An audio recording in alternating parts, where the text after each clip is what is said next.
Sejam todos bem-vindos, então, para esse nosso segundo encontro de formação franciscana. Todos já conhecem a professora Lívia, o Frei Carlos Chaves. Hoje o Frei Carlos vai, então, apresentar para nós esse estudo, esse aprofundamento da espiritualidade franciscana. E o currículo do Frei Carlos é um currículo bastante longo. Eu pedi que ele se apresente um pouco, falando da sua experiência como professor e, ao mesmo tempo, seu gosto pelo franciscanismo. Paz e bem, boa noite. Bom, eu sou formado em teologia, tenho mestrado e doutorado pela Pontifícia Universidade Católica do Rio de Janeiro. Defendi a tese articulando o pensamento teológico de José Comblan e São Francisco de Assis, justamente buscando entender o que é comunidade, que é para José Comblan, que é um teólogo da libertação, falecido recentemente, e também o que entendia sobre o mesmo assunto e o mesmo tema Francisco de Assis do século XIII. Até recentemente eu era professor titular na Uniacademia, é uma faculdade em Juiz de Fora, particular, extensiva para o curso teológico dos seminaristas da Arquidiocese de Juiz de Fora, englobando também a Diocese de Leopoldina, a Diocese de São João del Rei, a Diocese de Valença e outras congregações religiosas. Então, esse mais ou menos a síntese da minha formação acadêmica. Eu estou aqui a convite da Lívia e do Frei Ronaldo, para que a gente fale um pouquinho do século XIII e dentro do século XIII da figura de São Francisco. Boa noite, vocês já me conhecem, né? Já é o último encontro. Em primeiro lugar, quero agradecer ao Frei Carlos por ter atendido ao nosso convite, porque é um trabalho que a universidade está se expandindo e trazendo, né? Todas as universidades da UF, o FRJ, uma outra colega também. Eu quero agradecer ao Frei Carlos participar desses nossos encontros. Não serão só esses, virão mais outras, só a hora do Frei aqui, nós estamos planejando algumas outras atividades, algumas outras coisas para o outro semestre, sempre com o apoio da UF, da Universidade Federal Fluminense, do Instituto de Letras especificamente, e dentre o Instituto de Letras eu vou destacar o Centro de Estudos Interdisciplinares da Antiguidade, o CEA, o coordenador dele atual deve chegar até aí, não sei, ele está dentro de Niterói. Vocês já ouviram semana passada, não é? O professor Wolff. E agradecer também ao Frei Ronaldo, porque sem ele não teria acontecido nada. Se ele não tivesse dado o sim, nada teria acontecido. Tá bom? Então, agora vamos ouvir o Frei Carlos, pelo jeito, é bastante interessante.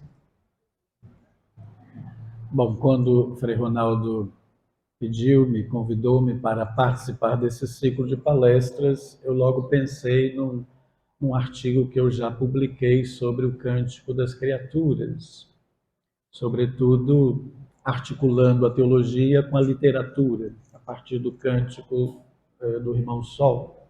Mas aí descobri que era outro tema, o tema da professora Lívia, né? No dia 17 ela vai falar sobre o Cântico do Irmão Sol, o Cântico das Criaturas de São Francisco. Mas eu me lembrei também que estamos celebrando esse jubileu franciscano, né? O jubileu franciscano deste ano recorda 800 anos da regra de São Francisco.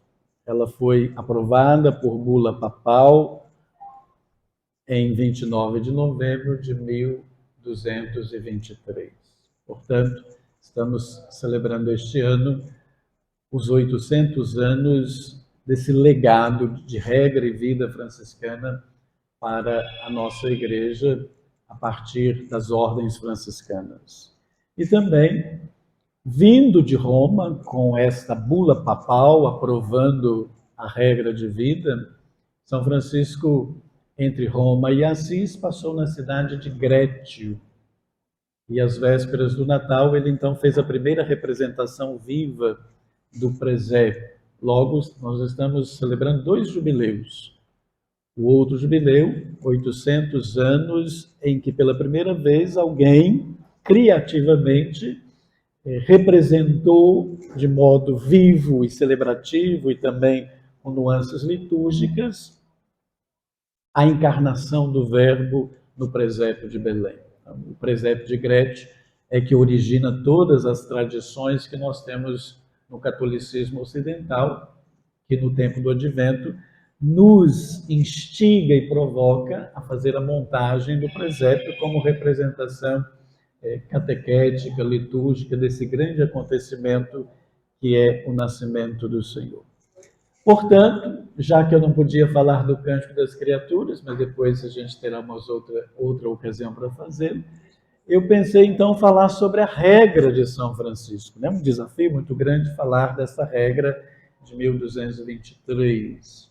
Mas eu fiquei pensando, o que falar sobre a regra de São Francisco que importe, que seja relevante e pertinente para vocês que estão aqui nesta noite, né? Então, eu tracei algumas linhas, algumas hipóteses, alguns pressupostos, e pensei em textos que eu acabei recolhendo e achei muito interessantes, o quanto a regra franciscana, o corpus da regra franciscana, influenciou o século XIII dentro da igreja, a igreja da autocristã,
ciências dos beneditinos, Joaquim Fiore, 1132-1202, reformador cisterciense.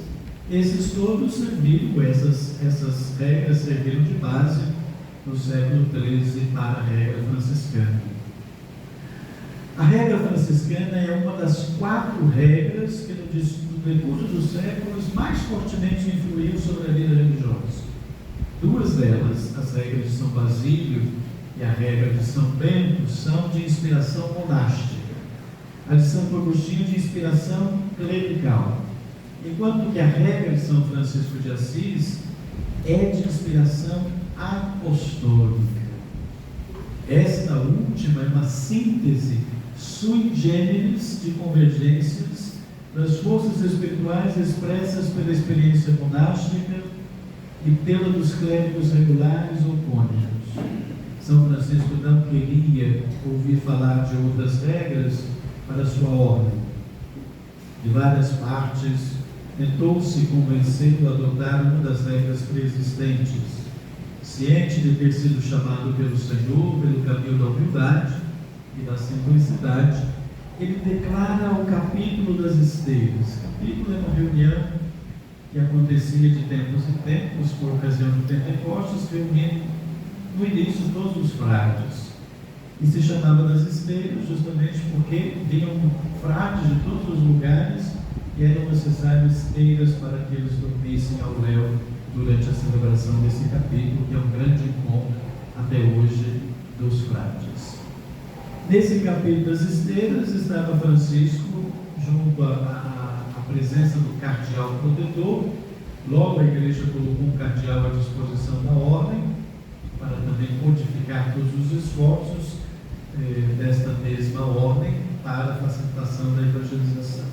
Mas ele diz nesse capítulo, diante do cardeal Ugolino, que vem ser depois o Papa Honório III, não quero que me faleis outra regra, nem de Santo Agostinho, nem de São Bento, e nem de São Bernardo. Isso é São Francisco falando para os seus frades, registrado em documentos das fontes franciscanas.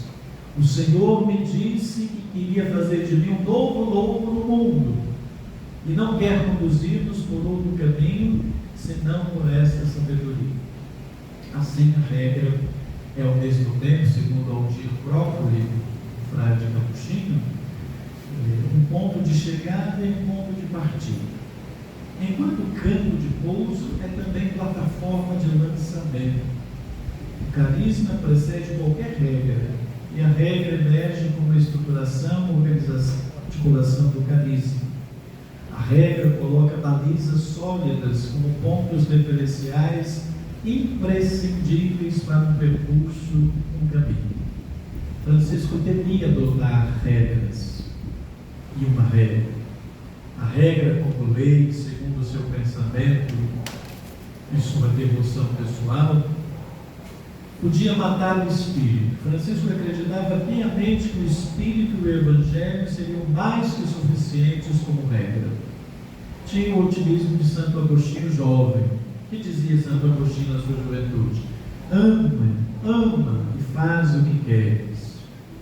Mas a igreja tinha a experiência de Santo Agostinho bispo, que na ocasião acabou chamando até a polícia para banir as desordens e violência no interior da sua igreja, da igreja africana.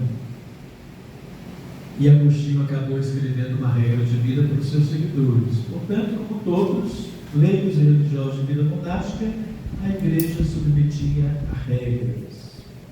Um outro texto, uma pesquisa de Cibele Carvalho, Francisco entre duas regras, nos ajuda a refletir sobre essas questões básicas sobre a origem do franciscanismo, das ordens franciscanas. Ela, Cibele, propõe analisar as regras de 1221 e 1223, feitas pelo próprio Francisco e que constam dos escritos de São Francisco, enfocando um recorte cronológico que vai do nascimento. São Francisco nasceu provavelmente em 1181 ou 1182, até o ano da sua morte, 1226. através de uma comparação direta e indireta das referidas regras, buscando entender se houveram razões que levaram Francisco a fazer uma regra ou se foi o contexto da ordem que propôs esta mudança. Estamos falando de regras, porque até a regra final que está aqui, de 1223, existiu uma primeira regra, a regra de 1209, que foi apresentada ao Papa Inocêncio III em consistório. Essa regra perdeu-se logo após a apresentação do Papa. Ele a aprovou oralmente, conforme relatos dos primeiros companheiros de Francisco. Esta regra seria cheia de citações bíblicas e passagens do Evangelho, o que a diferenciava das regras do período que geralmente tratava dos direitos e deveres dos religiosos. Nascia uma nova instituição do corpo da Igreja, então uma ordem apostólica. A segunda regra é datada de 1221. Como ela não recebeu bula papal, ela foi considerada uma regra não bulada, sem bula, não bulada. 1221. E a de 1223, essa que nós apresentamos aqui, a terceira e definitiva regra, que é a bulada. Ela foi então marcada com bula papal. Essas regras de 1221, não bulada e a bulada, teriam sido escritas no momento de instabilidade da ordem franciscana. Tal instabilidade se instalou logo após Francisco ter abandonado seu comando, em 1220.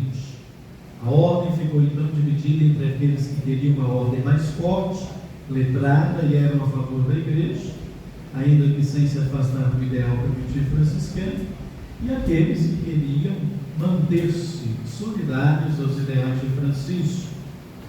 Naquele mesmo ano, aconteceu a morte do então ministro-geral Frei Pedro Catani, um dos primeiros companheiros de Francisco, provocando assim a ascensão do segundo ministro-geral, além de Francisco, que foi Frei Elias de Borboroni, favorável às ideias de uma ordem poderosa e letrada. Diante disso, uma regra com bases mais rígidas se fazia necessária para que Francisco não perdesse o controle de sua ordem e principalmente seus ideais de pobreza, humildade e penitência. Escreveria assim em 1221 uma regra que se tornaria conhecida, como já dissemos, régula non bulata, ou seja, não aprovada por bula papal. Esta regra que nós temos nas fontes é composta de 23 capítulos, sendo o último uma oração de ação de graças. Ela seria então reescrita em 1223 por Francisco, com auxílio do cardeal Golino e Cesário de Spira, Frei Cesário, que era entendedor de textos bíblicos, era especialista em Bíblia. Esta regra que está aqui, ela é composta apenas de 12 capítulos. Então imaginem vocês a mudança de uma regra anterior de 23 capítulos para uma regra com apenas 12 capítulos. É claro que esta divisão em 12 capítulos foi feita mais recentemente. Não é que Francisco escreveu 12 capítulos certinhos. Esses capítulos foram divididos e tematizados depois, e dando o número 12, o número dos apóstolos. Então essa regra mantém um saudável equilíbrio entre as prescrições disciplinares e orientações para a vida do Evangelho. Há textos nesta regra que são exortativos, que hoje seriam chamados de admoestações. A regra franciscana contém então 5 núcleos exortativos que formam o coração da regra. Esses núcleos exortativos parecem provir diretamente Francisco, se observamos bem a linguagem da regra. Estão dirigidos em primeira pessoa do singular. Observando-se com atenção seu conteúdo, percebe-se que, por sua vez, são a tradução prática dos 3 núcleos inspiradores do Evangelho para Francisco, mesmo se 2 deles carecem de citações evangélicas explícitas.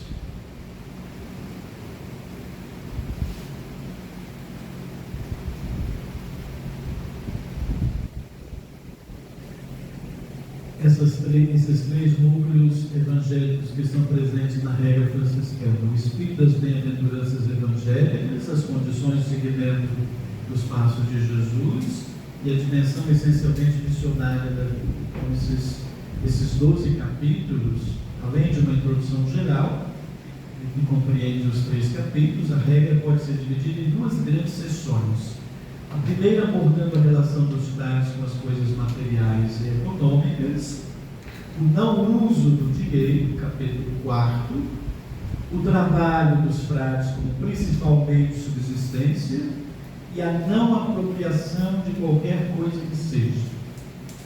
A partir do versículo 8 deste capítulo 4, desse capítulo 6, passa-se a segunda grande seção que trata das relações fraternas. Cuidado dos enfermos, dos irmãos que pecam, os capítulos gerais, do serviço de coordenação dos irmãos, o ofício da pregação, a obediência e a correção fraterna. Os últimos 2 capítulos contêm temas um pouco isolados. O 11º trata da vida afetiva dos frades e o 12º trata da missão ad gentes, a vida missionária para fora do ambiente cristão. Cada uma dessas grandes sessões tem o seu ponto culminante. No final da primeira sessão, há um hino à pobreza. No final da segunda sessão, como ponto culminante, está a obediência ao Espírito Santo. É um final absolutamente coerente. É o Espírito que dá vida e anima a letra. Por si só, a letra é morta. No outro esquema, nós temos os temas dos 12 capítulos da regra. Começando pelo capítulo 1, fundamento evangélico da vida franciscana. Segundo, o ingresso na casa da obediência. Terceiro, a prioridade do cultivo da fé. Quarto, viver sem propriedade em vista da fraternidade. Quinto, o trabalho como graça e profecia de fraternidade. Capítulo 6, expropriação, itinerância e fraternidade. Sétimo, fraternidade na fragilidade e na misericórdia. Oitavo, fraternidade e instituição de ministérios. Nono, uma fraternidade evangelizadora. 10º capítulo, a obediência mútua e a vida no Espírito. 11º, cuidado nas relações afetivas. 12º, missão universal, fidelidade evangélica da Igreja. Numa sociedade que a gente percebe marcada pela hierarquização de acordo com a riqueza e o prestígio, Francisco sentiu-se convidado por Deus a dar início a uma fraternidade. Vocês percebem como a palavra ocorre nesta brevíssima regra, nesse brevíssimo texto. Fraternidade, onde todos, sem exceção, são chamados irmãos menores. Inclusive aquele que tem o encargo de responsabilidade pelos outros é apenas ministro e servo. Não é abade, não é bispo, não é superior, é ministro e servo. Um binômio repetido inúmeras vezes por Francisco em seus escritos, recalcando bem essa condição de fraternidade na minoridade. A fraternidade é, então, o projeto de vida de Francisco e de seus irmãos. É um elemento substantivo.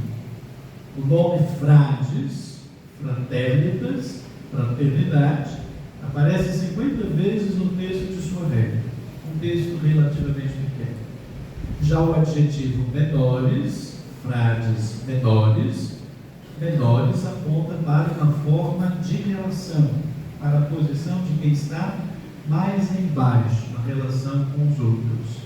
Porque na comuna de Assis existiam os maiores e os menores. São Francisco se iguala aos menores. E, portanto, falamos um pouco rapidamente da regra e entramos naquilo que é especificamente da nossa alçada nesta noite. A nova ordem social do século como contribuição franciscana. Nós sabemos que ao iniciar seu processo de conversão, Francisco não pensava fazer oposição, não pensar, acho que está tudo mal conectado, né?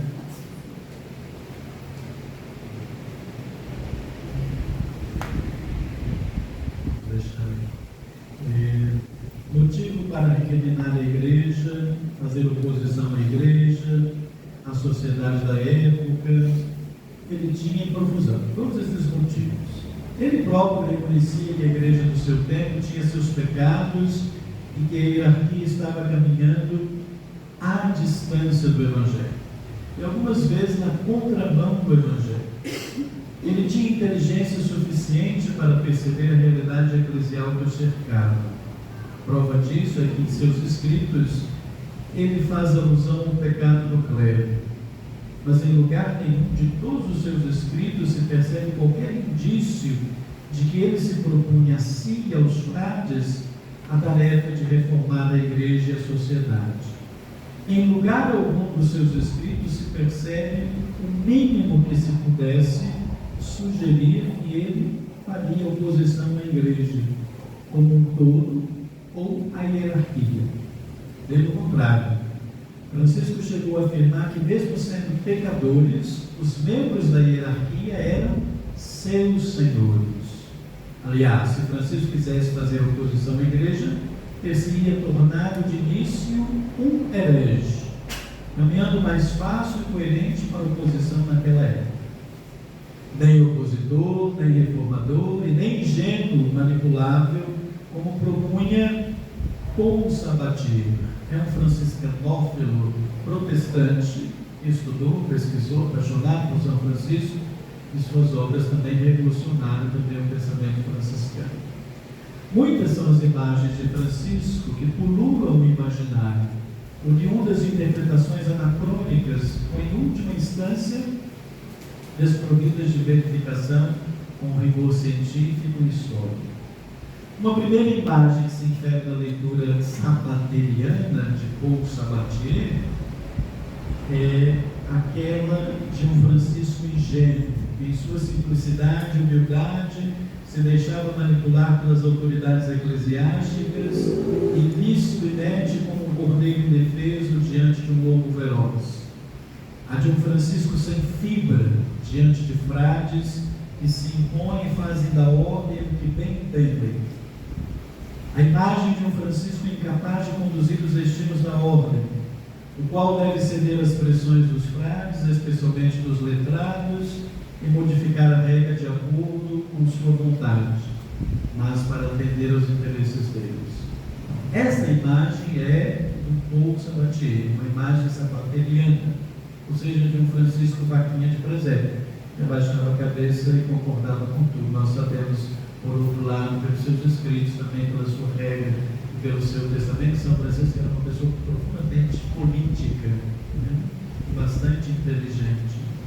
Outra imagem resultante dessa leitura é a de um Francisco reformador da igreja e da sociedade, segundo o modelo de Lutero, que viria depois, ou de Calvino, o qual, porém, não conseguiu seu intento, pois a igreja teria sido bastante hábil, absorvendo dentro da oficialidade, para anular o impulso renovador e quaisquer pretensões de reforma. Uma justificativa, talvez, para o fato de Francisco não ter passado a história como um crítico reformador da igreja e da sociedade, ou como um irreverente contestador, ou talvez até mesmo como um remitente herege. Ainda outra imagem é de um Francisco vítima não apenas das manipulações de poder por parte da igreja, mas também das incompreensões e rebeldias dos frades do seu tempo, como se esses se conspirassem contra ele. Há literaturas vastíssimas. Então, um romance chamado Conspiração Franciscana está carregado disso, né? Ou seja, parece que São Francisco acoitado, triste, choroso, manipulável, se perde diante dos seus frades. Não é verdade. Não há essa conspiração.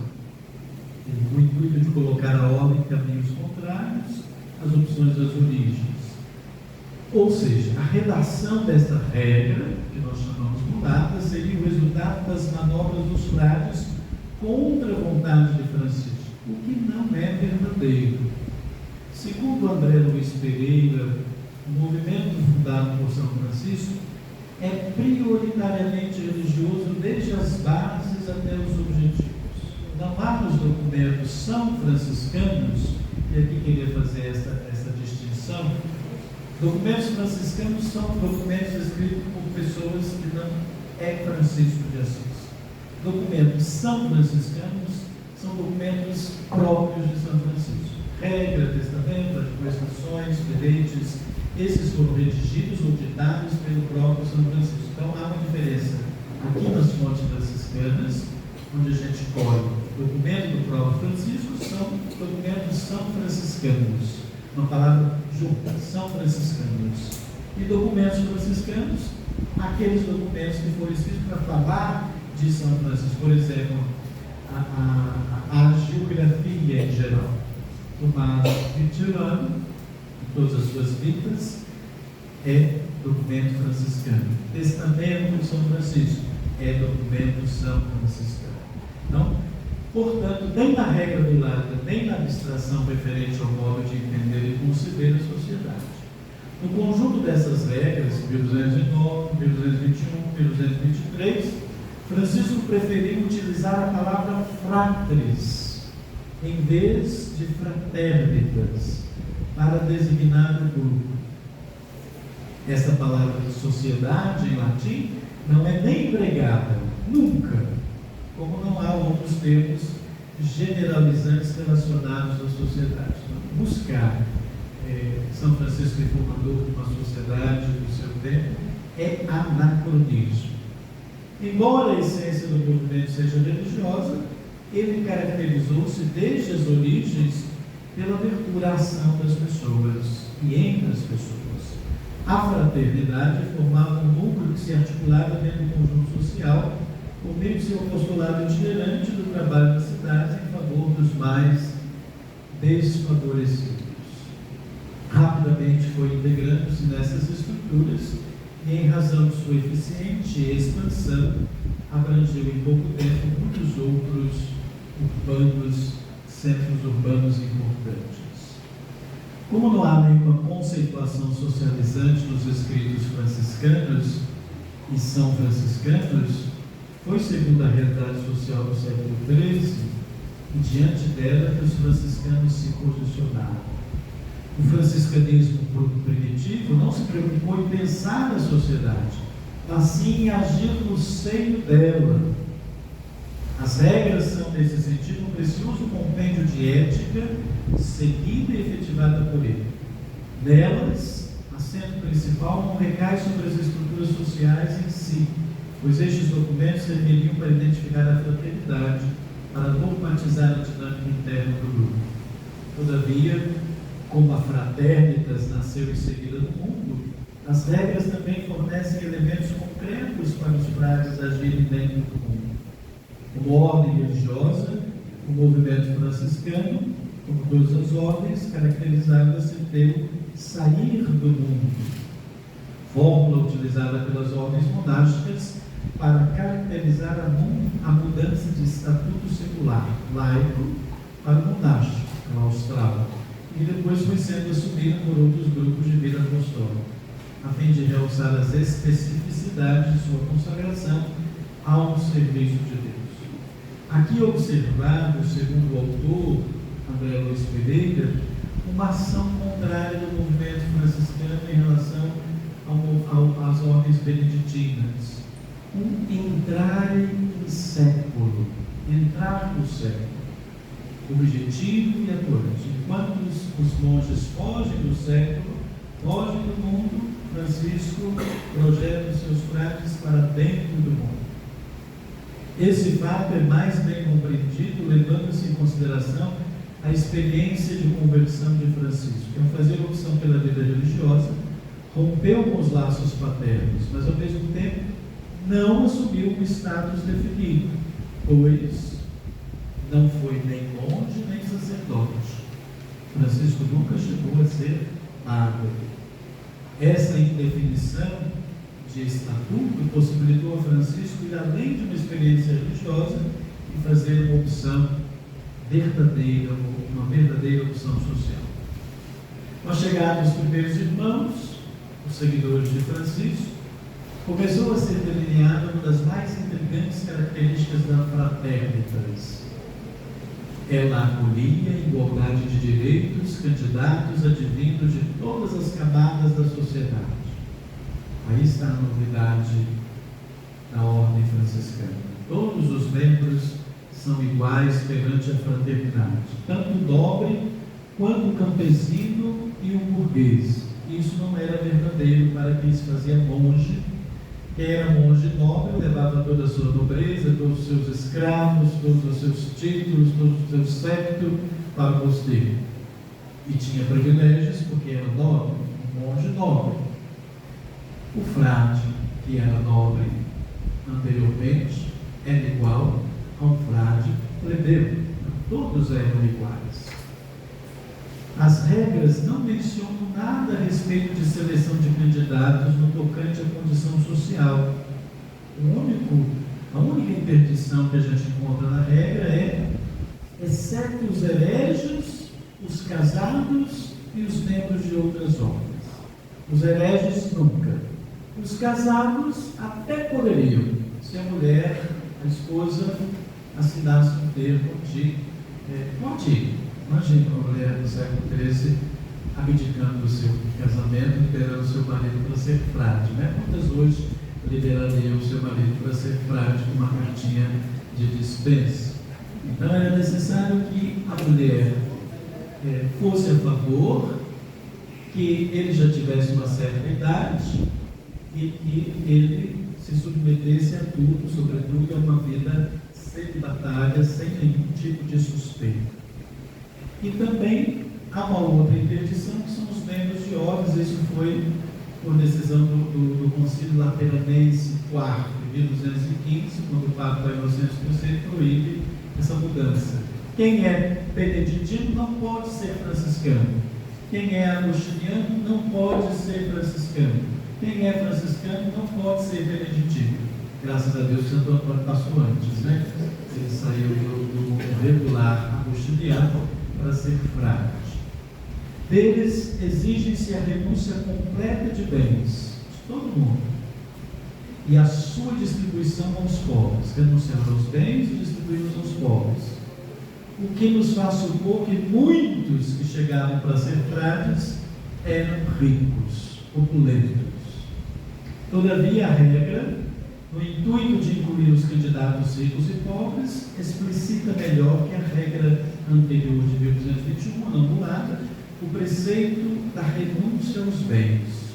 Os que quiserem aceitar esta vida vão e vendam todas as suas coisas e empenhem-se em distribuí-las aos pobres. Mas se não puderem fazer, ou seja, aqueles que não têm bens, não têm como distribuí-los. Então, se não puderem, basta-lhes a boa vontade de ser frade. A quem não tinha bens e por esse motivo não podia distribuir, bastava a atitude interior do desprendimento material, a boa vontade. Essas regras evidenciam apenas uma única distinção entre os frades: a separação entre clérigos e leigos. Mas atenção que clérigo aqui na época não significa alguém elevado à hierarquia sagrada. Clérigo era mais alguém que sabia ler do que outra coisa. Leigo era aquele que era analfabeto, não sabia ler, e clérigo é aquele que sabia ler. Então há uma única diferença funcional dentro da regra. Mas até nisso percebemos a originalidade do movimento quanto à distinção. São Francisco dizia: todos nós, clérigos e leigos, todos nós somos irmãos.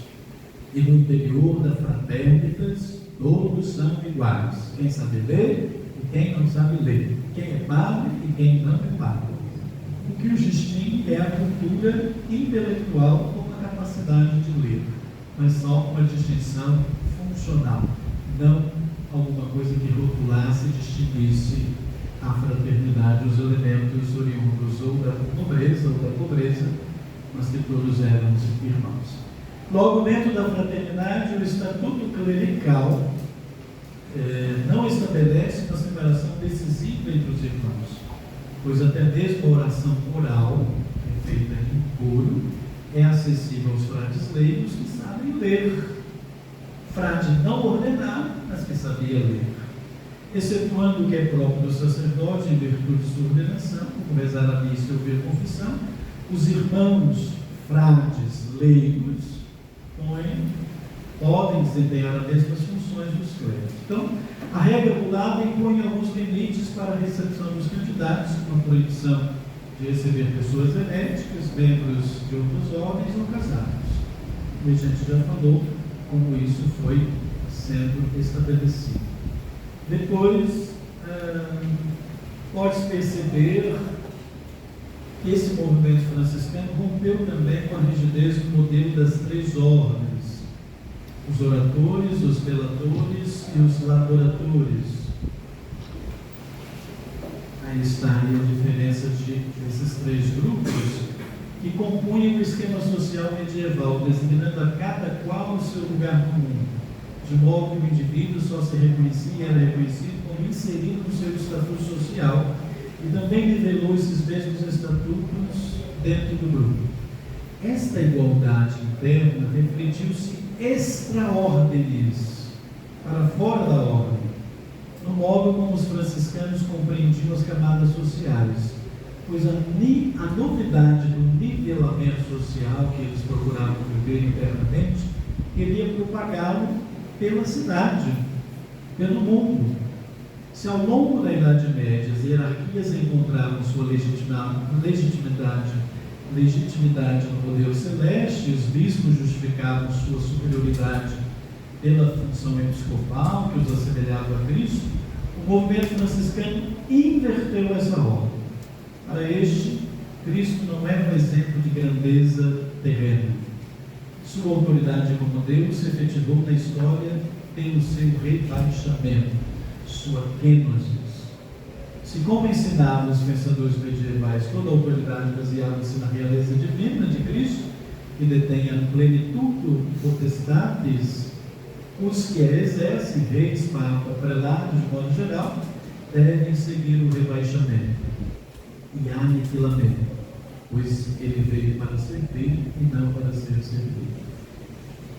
Depois, caminhando para o final, a gente percebe as vicissitudes de uma sociedade sob muitos pontos de vida excludente, que é o tempo de São Francisco, e que Francisco procurou, com sua fraternidade, construir um outro modelo sobre outras bases. Na sociedade franciscana, há espaço para todos. E as articulações agem no sentido da inclusão, desde que, como foi visto, a paz não seja maculada pelas armas e nem pela ganância do dinheiro, que no período do surgimento da Fraternitas franciscana adquiria uma importância considerável para as sociedades medievais. Em nenhum momento as fontes franciscanas deixam entrever uma preocupação filantrópica em si mesma ou algum tipo de assistencialismo social, como foram as conferências vicentinas, como se praticou depois nas instituições fundadas para este fim. A base da inclusão e identificação do movimento dos desfavorecidos não é social, é religiosa e é evangélica. Francisco não estava interessado em reformar estruturas sociais, mas sim em conformar sua vida com a de Cristo. Quando esta busca de conformação com Cristo impregnou a praxis do movimento, ocorreu uma reforma na mentalidade e não nas estruturas. Por isso ele não pode ser considerado reformador. Ele reformou a mentalidade, o jeito de pensar, isto é, a mudança preconizada pelos franciscanos atuou no modo de entender o exercício do poder, superando o autoritarismo, a ganância financeira, o apego às posições de destaque e mando. Então, o ethos franciscano, a concepção da própria vida cristã, transformada em compromisso, determinou indelevelmente a prática social do movimento. E a própria organização igualitária da fraternidade levava a um questionamento social. portanto, a novidade franciscana, desta forma, revolucionou os esquemas eclesiais e sociais sem desmontar ou contestar o que antes se cria por divino. A sociedade, na concepção de Francisco, sedimenta-se no vínculo da caridade e no serviço. Para Francisco, a autoridade é ministério. Ninguém deve se sobrepor aos demais. Isso não é dito apenas a seus frades, mas a todos os cristãos, conforme escreveu na segunda carta aos fiéis.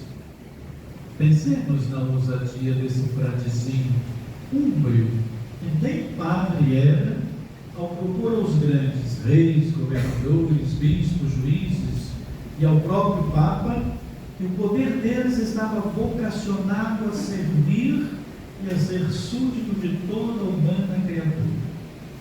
Consciente dos mais sérios problemas de seu tempo e tendo sofrido pessoalmente as consequências dos desajustes políticos, Francisco recomendou a todos os fiéis o amor incondicional ao próximo.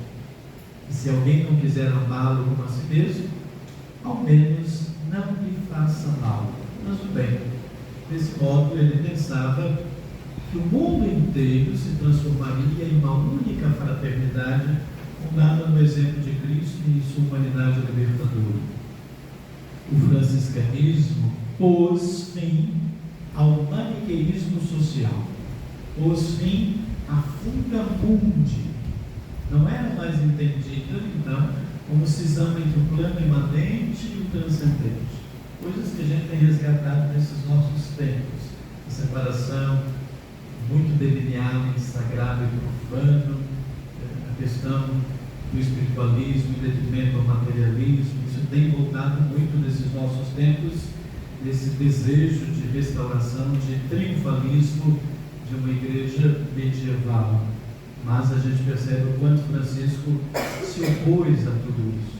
O movimento franciscano não considerava o mundo como um mal, perdido nas mãos de uma deidade maléfica. Ao contrário de muitas pregações que a gente vê nos canais católicos. O diabo está no mundo, o mundo é mau, é perverso, fujam do mundo, o povo do pecado, olha, o diabo vai te pegar. Né?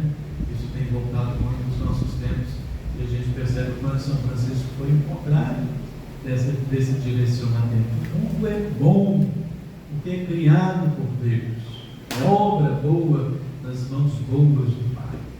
Por isso Francisco insistia tanto em dizer que todos os males, vícios e pecados provêm do coração e que, portanto, todos devem se cuidar de toda soberba, de toda vanglória, se cuidar da inveja, da avareza e solicitude deste século, detração e também cuidar-se da murmuração, muito próprio dos nossos tempos, também dentro da igreja, quanta murmuração. Reformando-se o interior de cada ser humano, sua mentalidade mundana, toda a sociedade seria também renovada. Os franciscanos não se preocupam, nunca se preocuparam e não se preocupam com as estruturas sociais, mas com as pessoas submetidas a estas estruturas. Então, o surgimento de Francisco e de seu movimento não resulta, portanto, de uma reação ao status quo da igreja ou da vida religiosa. Ele nem se propõe uma revolução social do ponto de vista estrutural. Ele se manifesta, antes de tudo, como um homem síntese. Na história, de vez em quando, aparecem os homens sínteses. São poucos. E Francisco foi um desses homens. Soube sintetizar os valores de uma vida religiosa institucionalizada, que tendia a perder o vigor, com os anseios profundos e legítimos de todo o povo de Deus. Aproximou a vida religiosa da vida do povo. Ao sintetizar, foi criativo, trazendo novidade para a vida religiosa. Ao institucionalizar sua fundação, deu estabilidade e garantiu a legitimidade dos justos anseios do povo, que queria viver em mais profundidade a sua fé. E a partir da sua vida religiosa, contribuiu para uma nova mentalidade social, mais igualitária e fraterna. Desta forma, podemos síndice do século XIII, conheceu também uma nova ordem social com o advento do movimento calvinístico de São Francisco, que, se não teve força para transformar as estruturas naquele século, serviu como balizas, como elementos do pensamento de mudança de paradigmas. Glória ao Pai, ao Filho e ao Espírito Santo. Não sei se tem tempo para perguntas. Então vamos nesse momento aplaudir Frei Carlos por essa belíssima apresentação.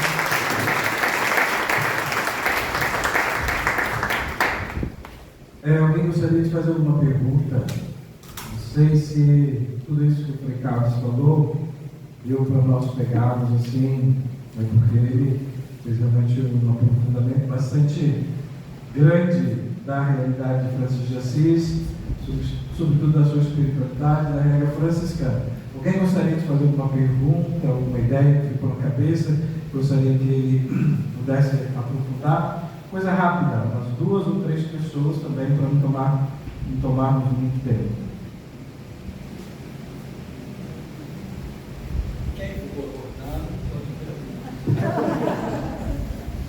Eu não sei se você só gostaria de fazer um comentário, então.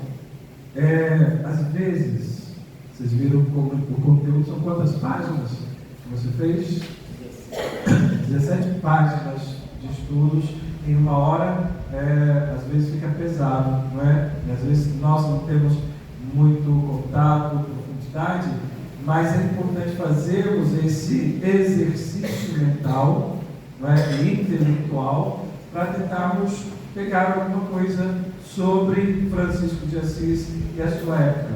Então, assim, mesmo que vocês, dessas 17 páginas que o Frei Carlos produziu, né, através do seu estudo, quero agradecer mais uma vez, porque não é fácil escrever 17 páginas, né, fazendo pesquisa, aprofundando e trazendo para nós.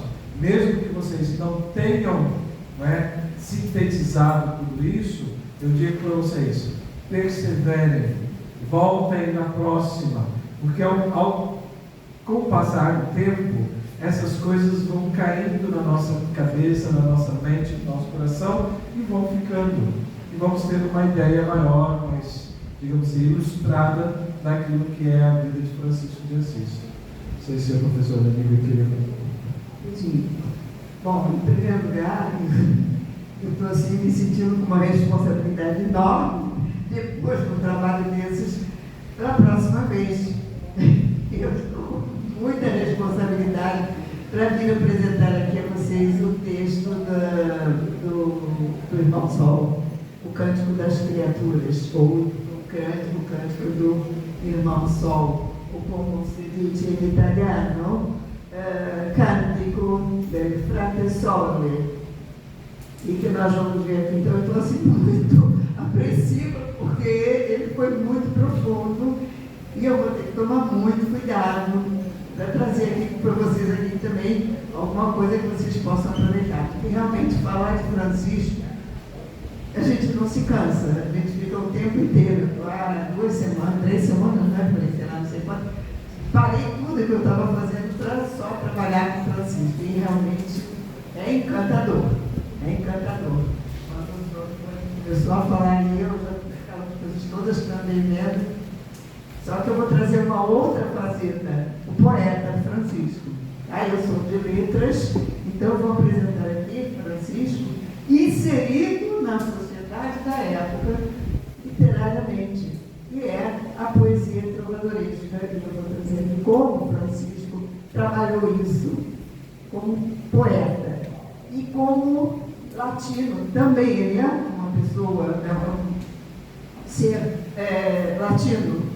E como latino, o que os latinos, ou italianos, posteriormente, pensavam, como eles diziam poeta? Poeta é o inspirado, cristalmente, para nós católicos, inspirado pelo Divino Espírito Santo. Eu acho que eu vou tentar ver assim como foi Francisco.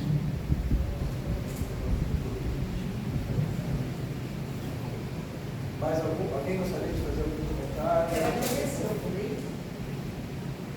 Quero agradecer seu Frei Carlos, porque isso tudo aqui, é muita responsabilidade trazer a universidade para fora, né?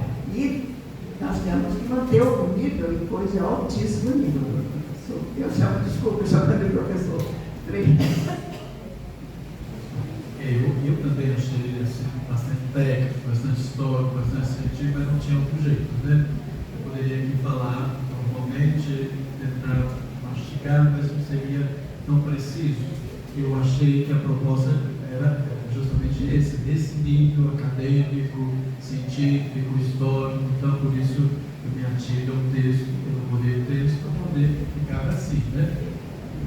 É claro que é cansativo, é inflador, mas toda a aula de história medieval, dos aspectos técnicos, da língua latina, quando a gente não tem muito costume, muita familiaridade, a gente tende a ficar meio cansativo, cansado diante dessa proposta. Mas essa era a proposta, né? De ser um espaço mais acadêmico, um espaço mais de estudo, para provocar também, né, os estudos de vocês, né? A gente percebe aqui uma outra dimensão de Francisco, para quebrar esse rótulo que a gente pôs em Francisco, de Francisco dos bichinhos, né? De cachorrinho, periquito, papagaio. Francisco é isso também. Não só isso, né? Você vê a riqueza de um legislador, né? Ele é um legislador, ele é um político no seu tempo, ele é um fundador de ordem, ele é alguém próximo dos pobres, ele revolucionou o seu tempo. Como diz o teólogo atual, os teólogos atuais, ele é o primeiro depois do único.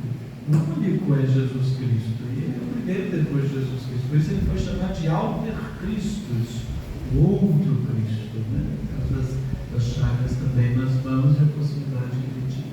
Então a gente precisa também abrir essas possibilidades. Uma igreja onde São Francisco é o patrono, o patriarca, a gente entender todas as suas facetas. Ele é um diamante, um poliedro, de várias perspectivas. Não podemos nos acostumar apenas com esse São Francisco fabuloso, de fábula, adocicado, do irmão Sol e irmão Lua, do Zé Firelli, né? Francisco é gigante, é muito mais do que isso, né? Aí surgiu uma pergunta. O senhor mencionou muito o aspecto da ordem, como ver São Francisco na história e na formação da regra. Mas aí surge uma pergunta: como a igreja encarou São Francisco? A hierarquia. Como encarou a presença de Francisco no movimento que foi acontecendo? Uma resposta um pouco longa, porque Francisco estava inserido e entendido como um herético, antes de mais nada. Porque ele é contemporâneo de movimentos heréticos, né? Cátaros, albigenses, valdenses, eram grupos leigos que se contrapunham à igreja, que enfrentavam a hierarquia. Assim como temos gente hoje que fala da pureza, gente que questiona a CNBB, os bispos. Isso não é de agora. Sempre na igreja a gente teve essas contestações. E na Idade Média a igreja era imperial, né? Estamos no auge do poder, dos três poderes, né? Então ela cerceou esses grupos laicos e leigos que se opunham à igreja, que contestavam a igreja. E o movimento de Francisco parecia desse perfil, né? Um perfil herético de contrapor a igreja. Então, no primeiro momento, a igreja fica vigilante, né? Não acredita muito. Talvez a tese de que o Papa Inocêncio III tenha aprovado a regra oralmente seja nesse sentido. Ele acha assim: isso não vai dar nada, isso é fogo de palha, esse grupinho de hereges vai acabar se dissolvendo. Mas ele recebeu mal, porque Francisco foi adiante, né? Então, no primeiro momento, com muita suspeita, né? Depois, Francisco foi crescendo em números de seguidores. Tornou-se um exército de homens de 5.000 frades em pouco tempo. Então, a igreja começou a olhar com outro olhar. Tanto é verdade que colocou um cardeal para acompanhar, porque a igreja viu na pessoa de Francisco e seu movimento uma possibilidade de voltar ao caminho das fontes, do Evangelho, da proximidade com os povos. Então, ela utiliza o franciscanismo, como utiliza a ordem dos dominicanos, a ordem dos pregadores, para se fazer mais presente no processo de evangelização. Então, é um crescente. A atitude da igreja frente a Francisco e seu movimento é um crescente. Primeiro de suspeita, depois de satisfação, depois de utilizar esse exército de homens evangelizadores que veio assim, com graça do céu, e a igreja estava distante, distante do seu povo. Então, a igreja vai entender. E, ao mesmo tempo, preocupada, porque não podia fugir do seu controle.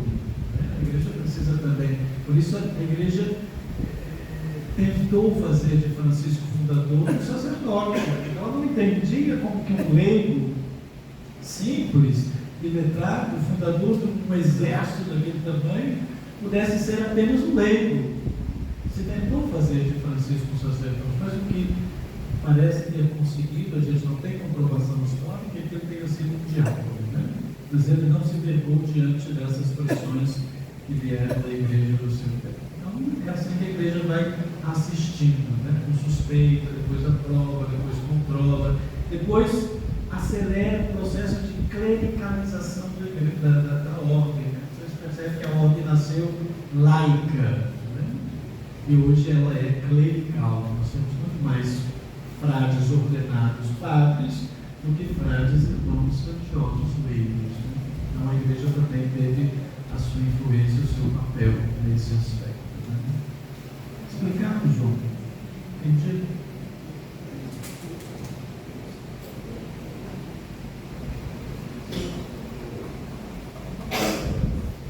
Bom, mais uma vez eu quero agradecer ao Frei Carlos por essa brilhante exposição, agradecer ao Frei Ronaldo por estar o tempo inteiro, a todo momento, o Frei, é isso assim, sabe, sempre me dando atenção devida, e a vocês que estão aqui nos ouvindo, e vamos fazer tudo para ser mais alguma coisa para vocês. Tá bom? Muito obrigada.